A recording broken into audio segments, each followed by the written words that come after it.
we're tracing back from the first cases and following what happened coming out of that Wuhan seafood market, which labs were involved in the investigation. So it took us to Wuhan Institute of Virology.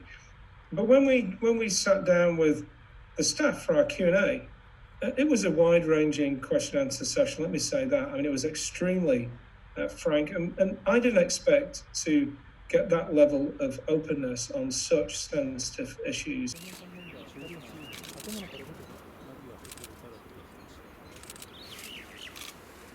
So the Wuhan seafood market has been a particularly important site to look into.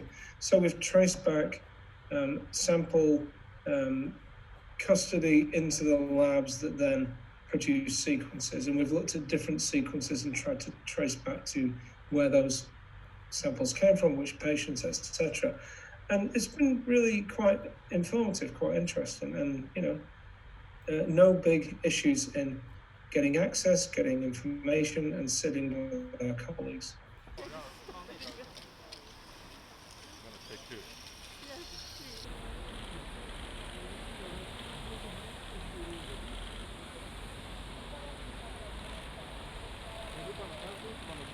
So they clean it out, and once it's cleaned out, you do lose evidence.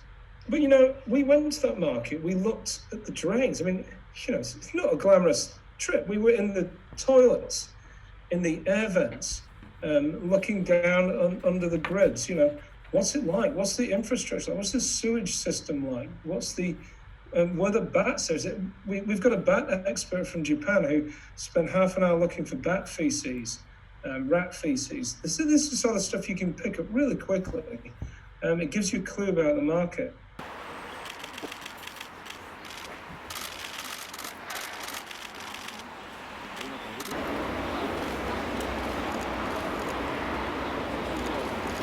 The thing that really keeps me awake at night is that out there right now, somebody is infected by a different bat coronavirus. We've looked at the likely number of people that get infected each year, and it's over 1 million in Southeast Asia. Based on the studies we've done, on the antibodies we're finding in people and the distribution. So right now there are people who could be starting off the next outbreak, the next pandemic.